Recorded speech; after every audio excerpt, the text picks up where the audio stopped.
ಎಲ್ರಿಗೂ ನಮಸ್ಕಾರ. ಆತ್ಮೀಯರೇ, ಡಿಸೆಂಬರ್ ತಿಂಗಳ ಕರೆಂಟ್ ಅಫೇರ್ಸ್ಗೆ ಸಂಬಂಧಪಟ್ಟ ಹಾಗೆ ನಾನು ಈಗ ಇಂಪಾರ್ಟೆಂಟ್ ಟಾಪಿಕ್ಸ್, ಓದಲೇಬೇಕಾದ ವಿಚಾರಗಳು, ಓದಲೇಬಾರದ ವಿಚಾರಗಳ ಬಗ್ಗೆ ಮಾತಾಡ್ತಾ ಇದ್ದೀನಿ. ನಿಮಗೆಲ್ಲ ತಿಳಿದಿರುವಂತೆ ಕರೆಂಟ್ ಅಫೇರ್ಸಲ್ಲಿ ತಾವ್ಯಾರು PhD ಮಾಡಬಾರ್ದು. ನಾನು ಪದೇ ಪದೇ ಹೇಳ್ತಾ ಇದ್ದೀನಿ, ನಾನು ಓದಬೇಡ ಅಂತ ಹೇಳಿರ್ತಕ್ಕಂತಹ ಅಂಶಗಳು ಎಕ್ಸಾಮ್ಸ್ಗೆ ಬಂದಂತಹ ಉದಾಹರಣೆ ಇಲ್ಲ. ಇದ್ದರೆ ತೋರಿಸಿ. ಈಗ ನಾನು ನ್ಯೂಸ್ ಪೇಪರ್ಸು, ಮ್ಯಾಗ್ಝಿನ್ಸು, ಅಲ್ಲಿ ಇಲ್ಲಿ ಯೂಟ್ಯೂಬ್ ಎಲ್ಲ ನೋಡ್ಕೊಂಡು ಕೆಲವೊಂದು ವಿಷಯಗಳನ್ನು ನಾನು ಮುಂದೆ ತಂದಿಟ್ಕೊಂಡಿದ್ದೀನಿ. ಬರೀ ನಾನು ವಿಚಾರವನ್ನು ಮಾತ್ರ ಇಲ್ಲಿ ಹೇಳಲ್ಲ, ವಿಚಾರವನ್ನು ಓದುವ ಕ್ರಮವೂ ಸಹ ಹೇಳ್ತಾ ಇದ್ದೀನಿ. ಇದು ಟೋಟಲ್ಲು 2 ವೀಡಿಯೋಸು ಸಿಗುತ್ತೆ ನಿಮಗೆ. ಮೊದಲನೇ ವಿಡಿಯೋ ಯೂಟ್ಯೂಬಲ್ಲಿ ಲಭ್ಯ ಇರುತ್ತೆ, ಎರಡನೇ ವಿಡಿಯೋ ನಮ್ಮ HYT ಕ್ಲಾಸಲ್ಲಿರುತ್ತೆ. ಈಗ HYT 8ನೇ ಬ್ಯಾಚ್ ಆರಂಭ ಆಗ್ತಾ ಇದೆ. 8ನೇ ಬ್ಯಾಚ್ ಜಿಯೋಗ್ರಫಿಯಿಂದ ಆರಂಭ ಆಗ್ತಾ ಇದೆ. ನಿಮಗೆಲ್ಲ ಗೊತ್ತಿರ್ತಕ್ಕಂಥದ್ದು, ಕರ್ನಾಟಕದಲ್ಲಿ ಏಕೈಕ ಗೈಡೆನ್ಸ್ ಪ್ರೋಗ್ರಾಮ್ ಇದು. ಏನು ಓದಬೇಕು, ಏನು ಓದಬಾರ್ದು ಅಂತಕ್ಕಂಥದ್ದು ಇದು. ಸೊ 1 ಮಾರ್ಕ್ಸಲ್ಲಿ 2 ಮಾರ್ಕ್ಸಲ್ಲಿ ಮಿಸ್ ಆಗೋರಿಗೆ, 4-5 ವರ್ಷ ನನಗೆ 4-5 ವರ್ಷ ಆಯಿತು ನನಗೆ ಸೆಲೆಕ್ಷನ್ ಆಗ್ತಾಯಿಲ್ಲ ಅನ್ನೋರಿಗೆ ಇದು ಒಂಥರ ಸಂಜೀವಿನಿ ಥರ. 8ನೇ HYT ಬ್ಯಾಚಿಗೆ ಜಾಯ್ನ್ ಆಗಬೇಕನ್ನೋರು 9620131843ಗೆ ತಾವು ಕಾಂಟ್ಯಾಕ್ಟ್ ಮಾಡಬೇಕಾಗಿ ವಿನಂತಿ. Okay, fine. ಈಗ ಓದಲೇಬೇಕಾದ ವಿಷಯಗಳು. ಭಾರತ ಬಾಂಗ್ಲಾದೇಶ ಬಿಕ್ಕಟ್ಟು. ನೋಡಿ, ಕನ್ನಡದಲ್ಲಿ IAS ಮಾಡ್ತಕ್ಕಂಥವ್ರು, ಇಂಗ್ಲೀಷಲ್ಲಿ IAS ಮಾಡ್ತಕ್ಕಂಥವ್ರು, ಪ್ರಿಪ್ರೇಷನ್ ಮಾಡ್ತಕ್ಕಂಥವ್ರು, ಭಾರತ ಬಾಂಗ್ಲಾದೇಶದ ಬಿಕ್ಕಟ್ಟು ಪ್ರಿಲಿಮ್ಸ್ ಆ್ಯಂಡ್ ಮೇನ್ಸ್ಗೆ ಭಾಳ ಇಂಪಾರ್ಟೆಂಟ್. ಬರೆದಿದ್ದೀನಿ. KS ಮುಖ್ಯ ಪರೀಕ್ಷೆ, IAS ಮುಖ್ಯ ಪರೀಕ್ಷೆ ಮತ್ತು ಪ್ರಬಂಧಗಳಿಗೆ PSIಗೆ ಬರುತ್ತದೆ ಮತ್ತು ಸ್ಟ್ಯಾಟಿಕ್ ಆ್ಯಂಗಲಲ್ಲಿ ಓದಿ, ನ್ಯೂಸ್ ಬೇಡ. ಅಂದರೆ ನಮಗೆ ಅಲ್ಲಿ ಅವ್ರು ಬಂದರು, ಇವ್ರು ಬಂದರು, ಅವನು ಸತ್ತ, ಇವನು ಗುಂಡಿಟ್ಕೊಂಡ, ಅದು ಇಂಪಾರ್ಟೆಂಟ್ ಅಲ್ಲ. ಓಕೆ, ಬಾಂಗ್ಲಾದೇಶದಲ್ಲಿ ಕಂಡು ಬರ್ತಕ್ಕಂತಹ ರಾಜಕೀಯ ಧ್ರುವೀಕರಣ, ತದನಂತರದಲ್ಲಿ ಅಲ್ಲಿ ಆದಂತಹ ರಾಜಕೀಯ ಬದಲಾವಣೆ, ಸ್ಥಿತ್ಯಂತರ, how it is going to impact Indo Bangla relationship, ಇದು ಮೇನ್ಸಿಗೆ ಬರ್ತಕ್ಕಂಥದ್ದು. ಓಕೆ, ತದನಂತರದಲ್ಲಿ ನಮಗೆ ಭಾರತ ಮತ್ತು ಬಾಂಗ್ಲಾ ನಡುವೆ ಎಷ್ಟು ರಾಜ್ಯಗಳು ಗಡಿಯನ್ನು ಹಂಚಿಕೊಂಡಿದ್ದಾವೆ, ಕಾಮೆಂಟ್ ಸೆಕ್ಷನಲ್ಲಿ ಕಾಮೆಂಟ್ ಮಾಡಿ. ತದನಂತರದಲ್ಲಿ ಭಾರತ ಮತ್ತು ಬಾಂಗ್ಲಾಕ್ಕೆ ಸಂಬಂಧಪಟ್ಟ ಹಾಗೆ ನಮಗೆ ಸಾಂವಿಧಾನಿಕ ತಿದ್ದುಪಡಿ ಕಂಡು ಬರ್ತಕ್ಕಂಥದ್ದು ನೋಡ್ಬೋದು. ಭಾರತ ಮತ್ತು ಬಾಂಗ್ಲಾ ನಡುವೆ ಕಂಡು ಬರ್ತಕ್ಕಂತಹ ನದಿ ವಿವಾದಗಳು ಯಾವುದು ಅನ್ನೋದನ್ನು ಕಾಮೆಂಟ್ ಸೆಕ್ಷನಲ್ಲಿ ಮೆನ್ಷನ್ ಮಾಡಿ. ಇದು ಓದುವಂತಹ ಒಂದು ಕ್ರಮ. ತದನಂತರದಲ್ಲಿ ನಮಗೆ ಈ ಗಂಗಾ ನದಿ ಬಾಂಗ್ಲಾದೇಶಕ್ಕೆ ಹೋದಾಗ ತನ್ನ ಹೆಸರನ್ನು ಬದಲಾಯಿಸಿಕೊಳ್ಳುತ್ತೆ. ಸೊ ಹೀಗೆ ಬಾಂಗ್ಲಾದೇಶವನ್ನು ಸ್ಟ್ಯಾಟಿಕ್ ಆ್ಯಂಗಲಲ್ಲಿ ಓದಿ, ನ್ಯೂಸ್ ಆ್ಯಂಗಲಲ್ಲಿ ಓದಬೇಡಿ. ನಾನು ಪದೇ ಹೇಳ್ತಾ ಇದ್ದೀನಿ. ಇವತ್ತು ಶನಿವಾರ, ಇವತ್ತು ಹಿಂದೂ ಪೇಪರ್ ಓದಿದ್ದೀನಿ, ಅದರಲ್ಲಿ ಏನು ಇವತ್ತು ಕಂಟೆಂಟೇ ಇಲ್ಲ. ಓಕೆ, ಪ್ರತಿ ದಿವಸ ನಿಮಗೆ ನ್ಯೂಸ್ ಕಂಟೆಂಟ್ ಇರಲ್ಲ. ನನ್ನ ಪಬ್ಲಿಕ್ ಟೆಲಿಗ್ರಾಮ್ ಗ್ರೂಪಲ್ಲಿ ಇದು ಬರುತ್ತೆ, ಇದು ಬರಲ್ಲ ಅಂತ ಆವಾಗ ಹಾಕ್ತಾ ಇರ್ತೀನಿ. ಓಕೆ, ಇದು ಓದ್ಕೊಳ್ಳಿ, ಇದು ಎಕ್ಸಾಮ್ಸ್ಗೆ ಇಂಪಾರ್ಟೆಂಟ್.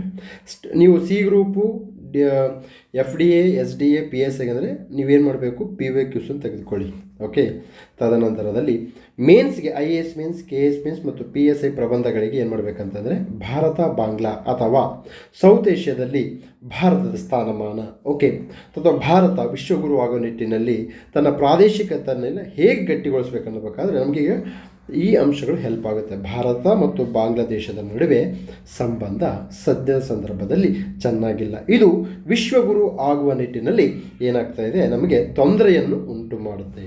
ಇದು ಮೋಸ್ಟ್ ಇಂಪಾರ್ಟೆಂಟ್. ಓಕೆ, ನಂತರದಲ್ಲಿ ರಾಮ್ಸರ್ ಪಟ್ಟಿಗೆ 2 ತಾಣಗಳು. ಇದನ್ನು ನೀವೇನು ಮಾಡಬೇಕು, ಕಂಠಪಾಠ ಹಾಕಬೇಕು. ಕಂಠಪಾಠ ಅಂತಂದರೆ static angle, basic angle, current affairs. Okay, so ರಾಜಸ್ಥಾನದ ಸಿಲ್ಸೇರ್ ಸರೋವರ, ಒಂದು ಪಾಯಿಂಟ್ ನೆನ್ಪಿಟ್ಕೊಳ್ಳಿ. ಸಿಲ್ಸೇರ್ ಸರೋವರದ ಬಗ್ಗೆ ಡೋಂಟ್ ಡೂ ರಿಸರ್ಚ್ ವರ್ಕ್.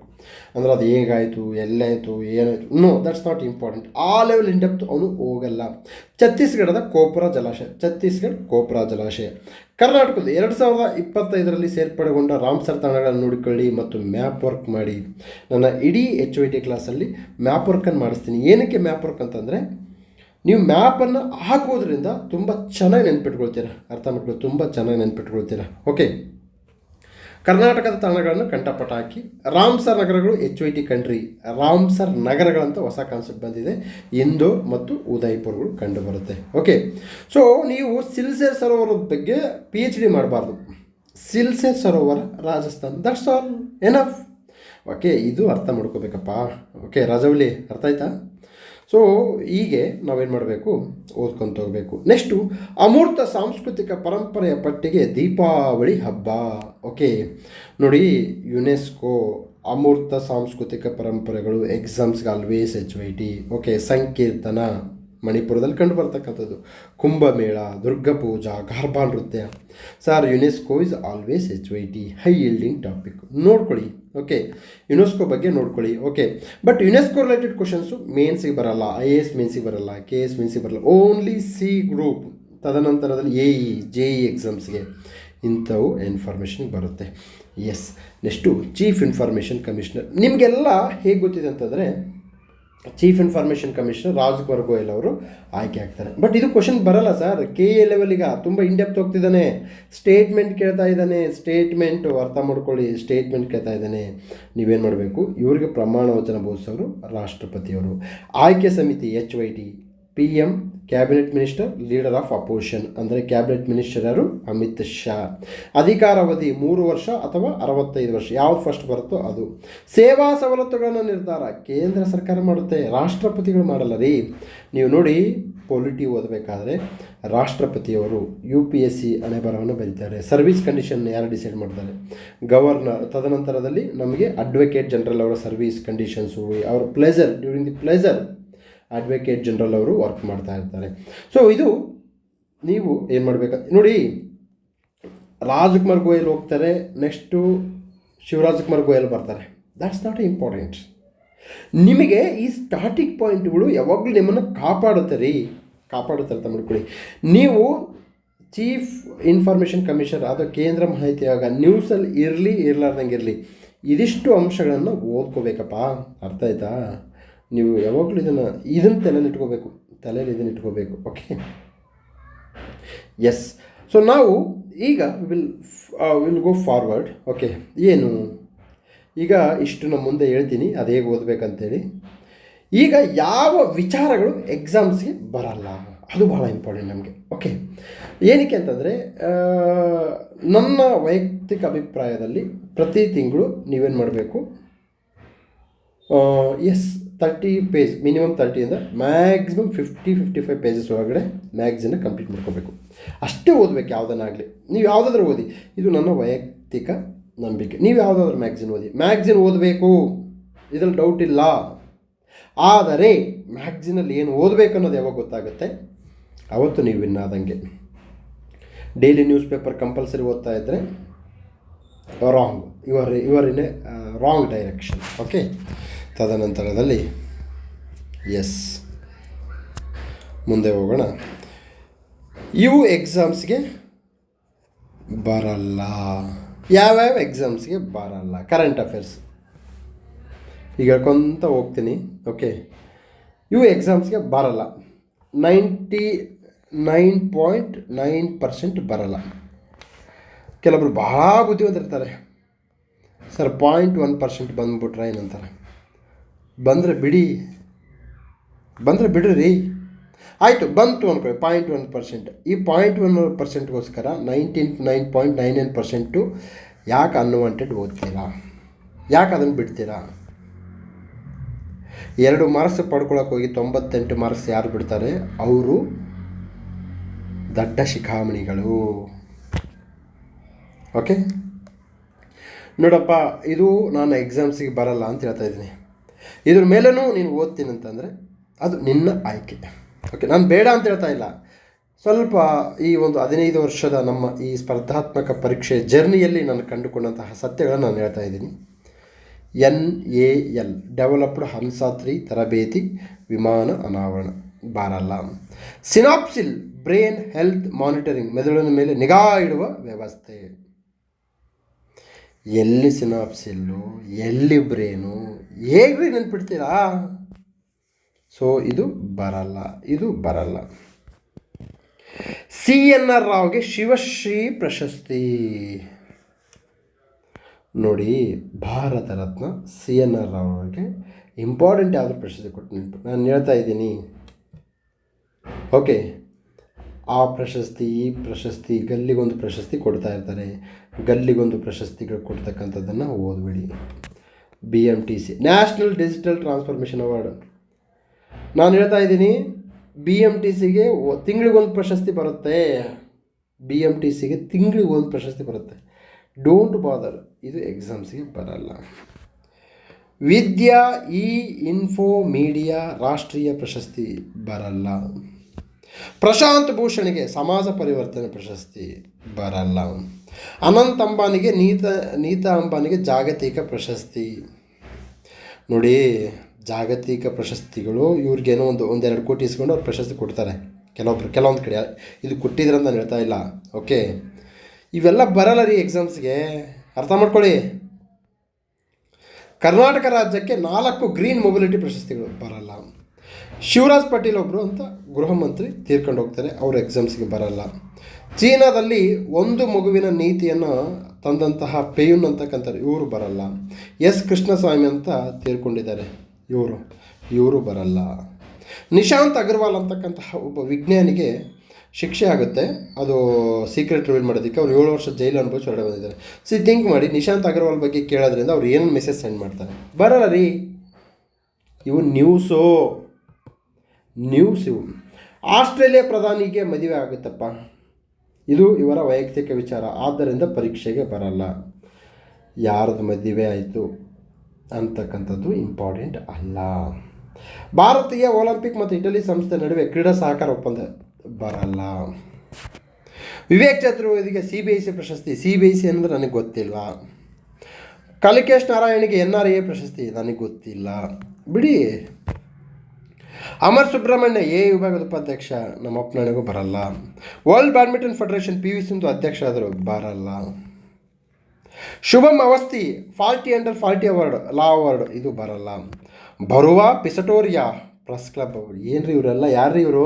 ನನಗಂತೂ ಗೊತ್ತಿಲ್ಲಪ್ಪ ಇವರೆಲ್ಲ ಯಾರಂತ. ನಾನು ಅಲ್ಲಿ ಇಲ್ಲಿ ನೋಡ್ಕೊಂಡು ಬಂದಾಗ ಬರುವ ಪಿಸಟೋರಿ ಯಾರು ಇವರು? ಓಕೆ, ಅಗೇನ್ ಇಲ್ಲಿ ನನ್ನ ವೈಯಕ್ತಿಕ ವಿಚಾರ ಇದಷ್ಟೇ. ನೀವು ಯಾವುದಾದ್ರೂ ಓದ್ಬೋದು, ಯಾವ ಮ್ಯಾಗ್ಝಿನ್ ಆದರೂ ಓದಿ, 100 ಪೇಜ್ ಓದ್ತೀನೋ 120 ಪೇಜ್ ಓದಿ, that's up to you, because we are A democratic country. ಅನುಗಾರ್ಗ್ Odisha CS ಆಗ್ತಾರಂತೆ, Raveena Tandon ನನ್ನ ಕಾಲು ಟರ್ನರ್ ಅವಾರ್ಡು ಬರಲ್ಲ.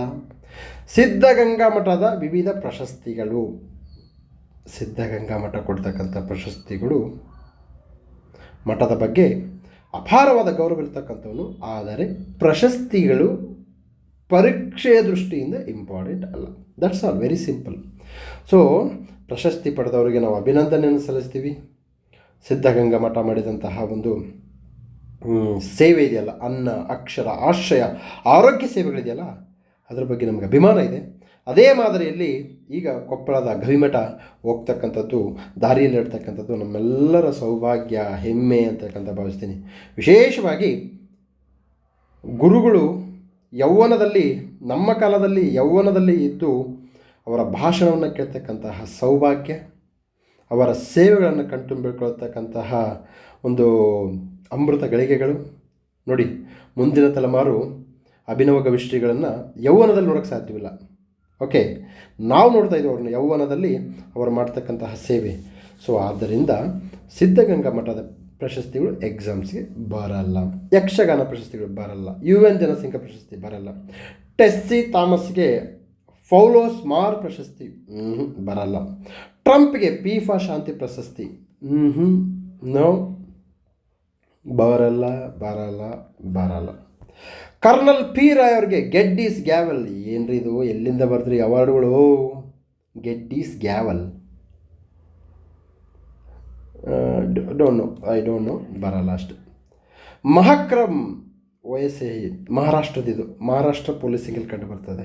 ಮಹಾರಾಷ್ಟ್ರ ಪೊಲೀಸಿಂಗಲ್ಲಿ ಕಂಡು ಬರ್ತಕ್ಕಂಥದ್ದು ಕರ್ನಾಟಕದಲ್ಲಿ ಯಾಕೆ ಕೇಳ್ತಾವನೆ? ಡೌಟ್. ಓಕೆ, ಸೂಪರ್ನೋವಾ ಸ್ಟೇಂಟ್ ಬರಲ್ಲ. ವಿಲೋ ಕ್ವಾಂಟಮ್ ಚಿಪ್ OTOCಯಲ್ಲಿ ಪ್ರಯೋಗ, ನಾನೇ ಬರೆದಿದ್ದೀನಿ, ಇದೇನೋ ನನಗೆ ಗೊತ್ತಾಗ್ತಿಲ್ಲ. OTOC ಅಂದರೆ ಏನು ಗೊತ್ತಿಲ್ಲ, ವಿಲೋ ಗೊತ್ತಿಲ್ಲ. ನೀವು ಹೇಗಪ್ಪ ನೆನ್ಪಿಡ್ತೀರಾ? ಥಿಂಕ್ ಮಾಡಿ, ಹೇಗೆ ನೆನ್ಪಿಡ್ತೀರಾ? It's highly impossible. ಈಗ ತಿಂಗಳಿಗೆ 100 ಪೇಜ್ ಮ್ಯಾಗ್ಝಿನ್ ಆದರೆ 1 ವರ್ಷಕ್ಕೆ ಎಷ್ಟಾಗುತ್ತೆ? 1200 ಪೇಜ್ ಆಗಬೇಕು. ಬಟ್ ಇಯರ್ಲಿ ಮ್ಯಾಗ್ಝಿನು ಎಷ್ಟಿರುತ್ತೆ? 400 ಪೇಜ್ ಇರುತ್ತೆ. ಯಾಕೆ 800 ಪೇಜ್ ಯಾಕೆ ಕಡಿಮೆ ಆಯಿತು? ಥಿಂಕ್ ಮಾಡಿ ನೀವೇ. ಅದು 250 ಪೇಜ್, ನನಗೆ 200, 250, 300, 400 ಪೇಜ್ ನೋಡ್ತಾ ಇದ್ದೀನಿ. ಕರ್ನಾಟಕದಲ್ಲಿ ಮ್ಯಾಗ್ಝಿನ್ಗಳು ಸರಾಸರಿಯಾಗಿ ಒಂದು 80ರಿಂದ 120ವರೆಗೆ ಕಂಡುಬರುತ್ತೆ. ಇಯರ್ಲಿ ಮ್ಯಾಗ್ಝಿನ್ ಯಾಕೆ 220, 200 ಪೇಜು, 250, 300, 400 ನೋಡ್ತಾ ಇದೆ? ಅರ್ಥ ಮಾಡ್ಕೋಬೇಕು. ಇಯರ್ಲಿ ಮ್ಯಾಗ್ಝಿನ್ ತುಂಬ ಕ್ರಿಸ್ಪ್ ಕ್ಲಿಯರಾಗಿ ಬರ್ತಿರ್ತಾರೆ. I recommend you to take early magazine. Any creative ಅವ್ರು ಬಿಟ್ಟಿದ್ದಾರೆ, ಸರಿತಾ ಮೇಡಮ್ ಅವ್ರು ಬಿಟ್ಟಿದ್ದಾರೆ, ಸ್ಪರ್ಧಾರಿ ಅವ್ರು ಬಿಟ್ಟಿದ್ದಾರೆ. ಎನಿ ಮ್ಯಾಗ್ಝಿನ್ ಓದ್ರಿ, ನಾನು ಬೇಡ ಅಂತಕ್ಕಂಥದ್ದಿಲ್ಲ. ಆದರೆ ಪುಸ್ತಕದೊಳಗಡೆ ಏನನ್ನು ಓದಬೇಕು, ಏನನ್ನು ಓದಬಾರ್ದು ಅನ್ನೋದು ನಿಮಗೆ ಗೊತ್ತಾದರೆ ಇದು ಇಂಪಾರ್ಟೆಂಟು. ಏಷ್ಯಾ ಪವರ್ ಇಂಡೆಕ್ಸ್ ಬರಲ್ಲ. ಸಿಯಾಂಟ್ ವಿಜಯಪಥ ಎ ಇನಿಷಿಯೇಟಿವ್ ಬರಲ್ಲ. ನ್ಯಾಯಪಥ ಲೀಗಲ್ ಸರ್ವಿಸ್ ಕ್ಲಿನಿಕ್ ನೈಯಾತ. ಭಾರತದ ಸೋಲಾರ್ ಯೋಜನೆ ADB ಕ್ರೆಡಿಟ್ ಕೊಡುತ್ತೆ, ಬರಲ್ಲ. ಬೀಡಿ ಸಿಗರೇಟ್ಗೆ ದುಬಾರಿ ತೆರಿಗೆ. ನೋಡಪ್ಪ, ಕಾಮನ್ ಸೆನ್ಸು ಅಣಯ. ಬೀಡಿ, ಸಿಗರೇಟ್, ಮದ್ಯಪಾನ ಇವಕ್ಕೆಲ್ಲ ಟ್ಯಾಕ್ಸ್ ಇನ್ಕ್ರೀಸ್ ಆಗ್ತದೆ.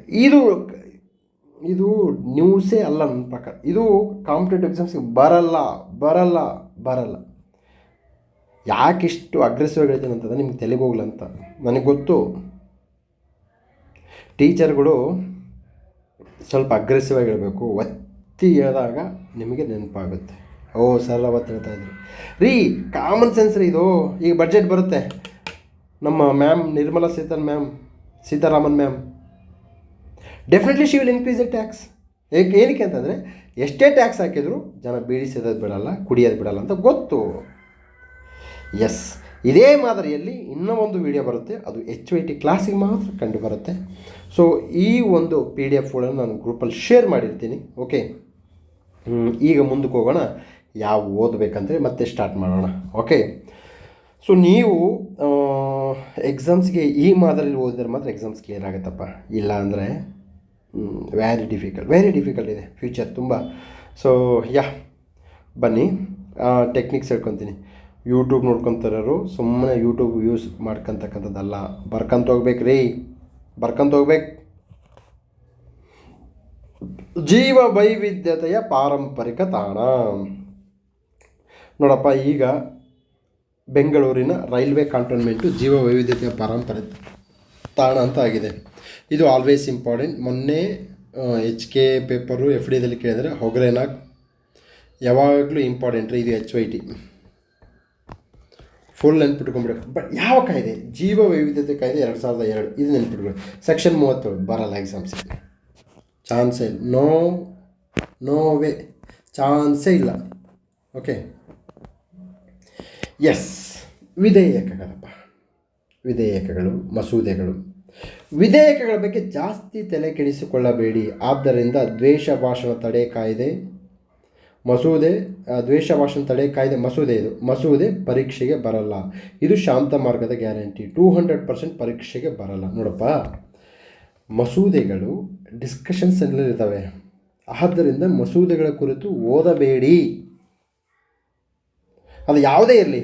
ಅದೇ ರೀತಿ ಕರ್ನಾಟಕ ಸಾರ್ವಜನಿಕ ಬಹಿಷ್ಕಾರಕ್ಕೆ ಸಂಬಂಧಿಸಿದ ಬಿಲ್ ಸಹ ಪರೀಕ್ಷೆಗೆ ಬರಲ್ಲ. ಇದನ್ನು ಬಿಲ್ಲು ಸ್ವಾಮಿ ರಾಷ್ಟ್ರಪತಿಯವ್ರಿಗೆ ಹೋಗಬೇಕು, ರಾಜ್ಯಪಾಲರಿಗೆ ಹೋಗಬೇಕು, ಅವರು ಸೈನ್ ಮಾಡಬೇಕು. ಸೈನ್ ಮಾಡಲಾರ್ದಂಗೆ ಇಲ್ಲ, I will send for reconsideration ಅಂತ ಹೇಳ್ಬೋದು.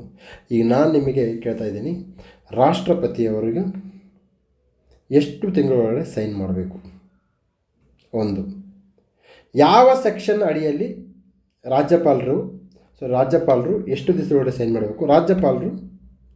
ರಾಷ್ಟ್ರಪತಿಗೆ ಯಾವ ವಿಧಿಯ ಅಡಿಯಲ್ಲಿ ರಾಷ್ಟ್ರಪತಿಯವರ ಕನ್ಸಿಡರೇಷನ್ಗೆ ಬಿಲ್ಗಳನ್ನು ಇಡಬೇಕು? ಓಕೆ, ಆದ್ದರಿಂದ ಕಾಯ್ದೆ ಆದ ಮೇಲೆ ನೋಡೋಣ ಫ್ರೆಂಡ್ಸ್, ಕಾಯ್ದೆ ಆದಮೇಲೆ ಓದೋಣ. ಓಕೆ, ನೀವು ಕಾಯ್ದೆ ಮೇಲೆ ಒಂದು ಕ್ವಶನ್ ಬರ್ತದೆ ಅನ್ಕೊಳ್ಳಿ. ಒಂದು ಕ್ವಶನ್ಗೋಸ್ಕರ 100 ಕಾಯ್ದೆ ಯಾಕೆ ಓದ್ತೀರಪ್ಪ? ಹೇಳ್ರಿ, ಕಾಯ್ದೆ ಆದಮೇಲೆ ನೋಡೋಣ. ಓಕೆ, ಸೊ ಆದ್ದರಿಂದ ಮಸೂದೆಗಳ ಕುರಿತು ತಲೆಕೆಡಿಸ್ಕೊಬೇಡಿ. ವಿಷನ್ ಮ್ಯಾಗ್ಝಿನ್ ಅಂತೂ ಬರೀ ಮಸೂದೆಗಳನ್ನು ಕೊಡ್ತಾ ಇದ್ದಾನೆ. I don't know, UPSC prepare ಆಗೋರು ಅದು ಹೇಗೆ ಓದ್ತಾ ಇದ್ದಾರೋ, ಅದು ಯಾಕೆ ಕರೆಂಟ್ ಅಫೇರ್ಸಲ್ಲಿ ಓದ್ತಾ ಇದ್ದಾರೋ, ಸೀರಿಯಸ್ಲಿ ತುಂಬ ತೊಂದರೆ ಆಗ್ತಿದೆ. ಮನ್ರೇಗಾ ಇಂಪಾರ್ಟೆಂಟ್. HYT 360 ಡಿಗ್ರಿಯಲ್ಲಿ ಓದ್ಕೊಳ್ಳಿ. ಮ್ಯಾಗ್ಝಿನನ್ನು ಓದ್ಕೊ, ಪೇಪರನ್ನು ಓದ್ಕೊ, ಯೂಟ್ಯೂಬನ್ನು ನೋಡ್ಕೊ, ಕರೆಂಟ್ ಅಫೇರ್ಸ್ ಕ್ಲಾಸನ್ನು ತಗೋ. VBG ರಾಮ್ಜಿ 125 ದಿವಸ 15 ದಿನದ ನಿರುದ್ಯೋಗ ಭತ್ಯೆ ರಾಜ್ಯ ಸರ್ಕಾರ ಕೊಡಬೇಕು. ನಿಧಿ ಹಂಚಿಕೆ 60-40. ಕೃಷಿ ಸಮಯದಲ್ಲಿ ನರೇಗಾ ವರ್ಕಿಲ್ಲ. ದ್ಯಾಟ್ಸ್ ಆಲ್, ಮುಗೀತು. This is called focused preparation. Focus. ದ್ವಿತ್ವ operation Sagar Bandhu 2 liner information. ಎಲ್ಲಿ, ಯಾವಾಗ, ಯಾಕೆ, ಯಾವತ್ತು ಅಷ್ಟೇ. ಆಪರೇಷನ್ ಸಾಗರ್ ಬಂಧು ಭಾಳ ಇಂಪಾರ್ಟೆಂಟ್. ಅರ್ಥ ಮಾಡ್ಕೊಳ್ಳಿ, ಆಪರೇಷನ್ ಸಾಗರ್ ಬಂಧು ಭಾಳ ಇಂಪಾರ್ಟೆಂಟ್. ನೋಡಿ ಸಮಯ, ಎಲ್ಲ ಆಪರೇಷನ್ಸ್ಗಳನ್ನು ನೆನ್ಪಿಡೋ ಅವಶ್ಯಕತೆ ಇಲ್ಲ. ಇತ್ತೀಚೆಗೆ ಕರೆಂಟ್ ಅಫೇರ್ಸಲ್ಲಿ ಇರ್ತಕ್ಕಂಥ ಆಪರೇಷನ್ಸ್ಗಳನ್ನು ನೆನ್ಪಿಡಿ. ಅರಾವಳಿ ಪರ್ವತ. ಅರಾವಳಿ ಪರ್ವತ ಈಗ ನ್ಯೂಸಲ್ಲಿದೆ, ಪ್ರೊಟೆಸ್ಟ್ ಆಗ್ತಾಯಿದೆ. ಅದು ನ್ಯೂಸು. ಕರೆಂಟ್ ಅಫೇರ್ಸನ್ನ ಎಕ್ಸಾಮ್ ಆ್ಯಂಗಲಲ್ಲಿ ಕೊಡ್ತಾ ಇಲ್ಲ news papers. On going news ಬಗ್ಗೆ ಗಮನ ಬೇಡ. ಅರಾವಳಿ ಪರ್ವತವನ್ನು ಜಿಯೋಗ್ರಫಿ ಮತ್ತು ಎಕಾಲಜಿ ಆ್ಯಂಗಲಲ್ಲಿ ಓದಿ. ಇದೊಂದು ಅವಶೇಷ ಪರ್ವತ, ರೆಸಿಡಿಯಲ್ ಮೌಂಟೇನ್. ಗುಜರಾತ್ನಿಂದ ದೆಹಲಿಯವರೆಗೂ ಹರಡಿದೆ. ಗುರು ಶಿಖರ, ಮೌಂಟ್ ಅಬು, ಅಲ್ಲಿ ಕಂಡು ಬರ್ತಕ್ಕಂತಹ ಜೈನ ದೇವಾಲಯಗಳು. HYT high ಯೀಲ್ಡಿಂಗ್ topic. ಅರಾವಳಿ ಪರ್ವತದ ಬಗ್ಗೆ ಡಿಬೇಟ್, ಡಿಸ್ಕಷನ್, ಡೆಲಿಬ್ರೇಷನ್ಸ್ ಏನೇ ಆಗಲಿ, ಅದರ ಕಡೆ ಒಂದು ಕಿವಿ ಇರಲಿ. ಜಸ್ಟ್ ಒಂದು ಗಮನ, ಏನಾಗ್ತಿದೆ, ಸುಪ್ರೀಂ ಕೋರ್ಟ್ ಯಾರು ಪರ ಕೊಡ್ತಿದ್ರು, ಏನಾಯ್ತು, ದಟ್ಸ್ ಆಲ್. ಅದನ್ನು ಬಿಟ್ಟು ನೀವು ರಾಜಕೀಯ ಪಂಡಿತರ ಥರ ಬಿಹೇವ್ ಮಾಡಬೇಡಿ. ಅರಾವಳಿ ಪರ್ವತ ಓದ್ಕೊಳ್ಳಿ. ಅರಾವಳಿ ಪರ್ವತ ಮಾನ್ಸೂನ್ ಮಾರುತಗಳಿಗೆ ಪ್ಯಾರಲಲ್ಲಾಗಿ ಕಂಡುಬರೋದರಿಂದ ನಮ್ಮಲ್ಲಿ ಥಾರ್ ಮರುಭೂಮಿ ಉಂಟಾಗಿದೆ. ಓಕೆ, ಸೊ ಅರಾವಳಿ ಪರ್ವತವನ್ನು PYQ ಆ್ಯಂಗಲಿಂದ ಓದಬೇಕಾಗಿ ತಮ್ಮಲ್ಲಿ ಮನವಿ. ವಿಶ್ವ ಅಸಮಾನತೆಯ ವರದಿ ಪ್ಯಾರಿಸ್ ಸ್ಕೂಲವ್ರು ಬಿಟ್ಟಿದ್ದಾರೆ. ವಿಶ್ವ ಅಸಮಾನತೆ ವರದಿಯಲ್ಲಿ ಯಾರು ಬಿಟ್ಟಿದ್ದನ್ನು ಓದುವ ಅವಶ್ಯಕತೆ ಇಲ್ಲ. ಆಕ್ಸ್ಫಾಮ್ ವರದಿಯನ್ನು ಓದಿ. Yes, this is important. Sir, Gini index and Kuznets curve ಎಕ್ಸಾಮ್ಸ್ಗೆ HYT. ಪಾಮ್ ರೇಷಿಯೋ ಬರಲ್ಲ. ಮಾನವ ಅಭಿವೃದ್ಧಿ ಸೂಚ್ಯಾಂಕ, ಬಹು ಆಯಾಮದ ಬಡತನ ಸೂಚ್ಯಾಂಕ, ಬಡತನಕ್ಕೆ ಸಂಬಂಧಪಟ್ಟಂತಹ ಸಮಿತಿಗಳು, ರಂಗರಾಜನ್ ಸಮಿತಿ, ತೆಂಡೂಲ್ಕರ್ ಸಮಿತಿ. ಯಾವ ಸಮಿತಿ ಪೌಷ್ಟಿಕಾಂಶದ ಆಧಾರದ ಮೇಲೆ ಬಡತನವನ್ನು ಅಳೆದಿದೆ, ಯಾವ ಸಮಿತಿ ದಿನದ ವೆಚ್ಚದ ಆಧಾರದ ಮೇಲೆ ಅಳೆದಿದೆ, ಇವೆಲ್ಲವೂ ಎಕ್ಸಾಮ್ಸ್ಗೆ ಇಂಪಾರ್ಟೆಂಟ್. Okay, yes. ಜನ್ಜಿ ಪೋಸ್ಟ್ ಆಫೀಸ್ ಓಪನ್ ಆಗುತ್ತೆ. ಓದಬಹುದು, ಓದದೇ ಇರಬಹುದು. ಕರ್ನಾಟಕ ರಾಜ್ಯದಲ್ಲಿ ಆಚಾರ್ಯ ಸಂಸ್ಥೆಯಲ್ಲಿ Achit Nagar. 1 line information. But ಇದರ ಬಗ್ಗೆ ನೀವೇನಾದರೂ ಚಿಂತನ ಮಂಥನ ಸಭೆ, ಡಿಲಿಟ್, PhD ಮಾಡಬಾರದು. Just 1 line information. ಏನು ರೀ ಜನ್ಜಿ ಅಂದರೆ, ಆಧುನಿಕ ವಯಸ್ಸಿನಲ್ಲಿ ಕಂಡುಬರ್ತಕ್ಕಂತಹ ಈ ಒಂದು ಯುವಕ ಯುವತಿಯರ ಮನಸ್ಥಿತಿಯನ್ನು ಒಪ್ಪುವಂತಹ ಜನ್ಜಿ ಪೋಸ್ಟ್ ಆಫೀಸ್. ಸಂಚಾರ ಸಾರಥಿ ಆ್ಯಪ್ ಬೇಡ, ಕಂಪಲ್ಸರಿ ಅಂತ ಬೇಡ, ತಲೆ ಕೆಡಿಸಿಕೊಳ್ಳಬೇಡಿ. ಬಾಲ್ಯ ವಿವಾಹಕ್ಕೆ 100 ದಿನ ಅಭಿಯಾನಗಳು ಪರೀಕ್ಷೆಗೆ ಬರತಕ್ಕಂತಹ ಸಂಭವನೀಯತೆ ತುಂಬ ತುಂಬ ತುಂಬ ತುಂಬ ಕಡಿಮೆ. UPI India holds number 1 spot. Yes, important. So UPI ಅಳವಡಿಕೆ ಮಾಡಿಕೊಂಡ ದೇಶಗಳು Bhutan, France, Mauritius, Nepal, Namibia, Qatar, UAE, Sri Lanka, Singapore. Bhim app Bhutan. ಇದು ಎಕ್ಸಾಮ್ ಆ್ಯಂಗಲ್. ಆಪರೇಷನ್ ಥಂಡರ್ನ ಮೂಲ ಉದ್ದೇಶ ಏನು, ತದನಂತರದಲ್ಲಿ ಅದನ್ನು ಯಾರು ಮಾಡಿದ್ದಾರೆ. World Customs Organization plus Interpol. World ಅಥ್ಲೆಟಿಕ್ಸಲ್ಲಿ ಸಿಕ್ಕಾಪಟ್ಟೆ ಪ್ರಶಸ್ತಿ ಬರ್ತವೆ.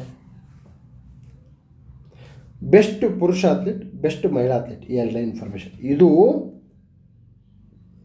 50-50 ಬರಬಹುದು, ಬರಲಾರ್ದಿರ್ಬೋದು. World Athletics. INS ವಾಕ್ಷಿ ರಾಷ್ಟ್ರಪತಿಯವರು ಬರ್ತಾರೆ, ಕದಂಬ ನೌಕರಲ್ಲಿರುತ್ತೆ, ಅದರಲ್ಲಿ ಹೋಗಿದ್ದಾರೆ. INS ಕೌಂಡಿನ್ಯ ಇಂಪಾರ್ಟೆಂಟ್, ಕೌಂಡಿನ್ಯ ಅಂತ ಬರುತ್ತೆ, ಅದು ಬಹಳ ಇಂಪಾರ್ಟೆಂಟ್. ಓಕೆ.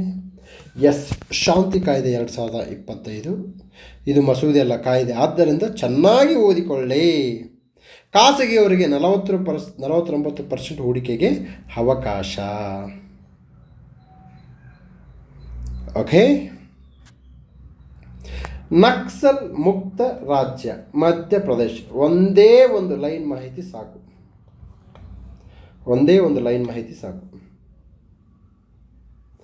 INS ಹರಿದಮನ್ ನ್ಯೂಕ್ಲಿಯರ್ ಶಕ್ತಿ, ಬ್ಯಾಲಿಸ್ಟಿಕ್ ಕ್ಷಿಪಣಿಗಳನ್ನು ಉಡಾವಣೆ ಆಗ್ತಕ್ಕಂಥ ಆನ್ಲೈನ್ ಇನ್ಫಾರ್ಮೇಷನ್. ನೆಕ್ಸ್ಟು DCIPS ಅಂತ ಬರುತ್ತೆ. ಅಂದರೆ ಇದು ಇಂಪಾರ್ಟೆಂಟ್, ಇದು ಬೇಸಿಕ್ ಕಾನ್ಸೆಪ್ಟ್ ರೀ, ಎಕನಾಮಿಕ್ಸಲ್ಲಿ ಬರುತ್ತೆ. ಇದು ಎಕನಾಮಿಕ್ಸಲ್ಲಿ ಬರ್ತಕ್ಕಂಥದ್ದು. ನೋಡಿ, ಇಲ್ಲಿ ಯಾವುದೇ ಒಂದು ಬ್ಯಾಂಕು ಭಾರತದ GDPಗಿಂತ 2% ಮೇಲೆ ಇದ್ದಾಗ ಅದನ್ನು ನಾವು DCIPS ಅಂತೀವಿ. RBIಗೆ ಅದನ್ನು ಇದು ಮಾಡುತ್ತೆ, ಆ ಸ್ಥಾನಮಾನ ಕೊಡುತ್ತೆ. SBI, HDFC and ICICI. Okay. ಸೈಟೀಸ್ಗೆ 50 ವರ್ಷಗಳು. ಇಂಪಾರ್ಟೆಂಟ್ ಏನಪ್ಪ, ಈ ವನ್ಯಜೀವಿಗಳು ಮತ್ತು ಸಸ್ಯಗಳ ಒಂದು ವ್ಯಾಪಾರ, ಅವುಗಳ ಅಸ್ತಿತ್ವಕ್ಕೆ ಧಕ್ಕೆ ತರಬಾರದು. ಮೋಸ್ಟ್ ಇಂಪಾರ್ಟೆಂಟ್ ಇಷ್ಟೇ ಎಡೆಯಲ್ಲಿ. ಇದು ಲೀಗಲಿ ಬೈಂಡಿಂಗ್, ಅಂದರೆ ಎಲ್ಲರೂ ಫಾಲೋ ಮಾಡಲೇಬೇಕು. ಓಕೆ. ಭಾರತದ 4ನೇ ಅತಿ ದೊಡ್ಡ ಆರ್ಥಿಕತೆ, ಇಂಧನ ಆಮದು, WTO ಇವೆಲ್ಲ ಓದ್ಕೋಬೇಕು. ಭಾರತದ 4ನೇ ಅತಿ ದೊಡ್ಡ ಆರ್ಥಿಕತೆ 3 ಯಾವಿದಾವೆ? ಇಂಧನ ಆಮದು ಆಲ್ವೇಸ್ ಇಂಪಾರ್ಟೆಂಟು, WTO HYT, ಜಾಗತಿಕ ಮೌಲ್ಯ ಸರಪಳಿ ವರದಿ WTO, ADB, world economic forum ನೋಡ್ಕೊಳ್ಳಿ. ಮಾಲ್ಡೀವ್ಸ್ ಹನಿಮಾದು ವಿಮಾನ ನಿಲ್ದಾಣ ಎಕ್ಸಾಮ್ಸಿಗೆ ಬರಲ್ಲ. ಎಕುವಿರನ್ ಭಾರತ ಮತ್ತು ಮಾಲ್ಡೀವ್ಸ್ ಕೇರಳದಲ್ಲಿ ನಡೀತು. ಸೂರ್ಯಕಿರಣ್ ಭಾರತ ಮತ್ತು ನೇಪಾಳ. ಅಖಾಮಿಯೈ ಎಕ್ಸಾಮ್ಸ್ಗೆ ಬರಲ್ಲ. ಡೈವಿಂಗ್ ಸಪೋರ್ಟ್ ಕ್ರಾಫ್ಟ್ ಬರಲ್ಲ, ಎಕ್ಸಾಮ್ಸ್ಗೆ ಬರಲ್ಲ. ಓಕೆ. ಇದು ಪರೀಕ್ಷೆಗೆ ಓದುವಂತಹ ಕ್ರಮ. ಸೊ ನಿಮಗೆ ಎಕ್ಸಾಮ್ಸಲ್ಲಿ ಕಸ ಯಾವುದು, ರಸ ಯಾವುದು ಎಕ್ಸಾಮ್ಸ್ಗೆ ಅಂತಕ್ಕಂಥ ವಿಚಾರ ತಿಳ್ಕೊಬೇಕಂತಂದರೆ ತಾವು HYT ಕ್ಲಾಸ್ಗೆ ಅಡ್ಮಿಷನ್ಸ್ ತಗೋಬೋದು, ಅಥವಾ ತಮ್ಮ ಸೀನಿಯರ್ಗಳನ್ನು ಯಾರಾದರೂ ಸಕ್ಸಸ್ಫುಲ್ ಸೀನಿಯರ್ ಕೇಳಿ ಅವ್ರಿಗೆ ಗೊತ್ತಿರುತ್ತೆ ಕಸ ಯಾವುದು ರಸ ಯಾವುದು ಅಂತೇಳಿ. ಸೊ ಇದು ಓದುವ ಕ್ರಮ, ಪಾಸ್ ಆಗುವಂತಹ ಕ್ರಮ. ಸೊ ನೆಕ್ಸ್ಟು ಕರೆಂಟ್ ಅಫೇರ್ಸ್ ವಿಡಿಯೋಕ್ಕೆ ಸಂಬಂಧಪಟ್ಟ ಹಾಗೆ HYT ಕ್ಲಾಸಲ್ಲಿ ಲಭ್ಯ ಇರುತ್ತೆ. ಸೊ ಅಲ್ಲಿವರೆಗೂ ಟಾಟಾ, ಬಾಯ್ ಬಾಯ್, ನಮಸ್ಕಾರ.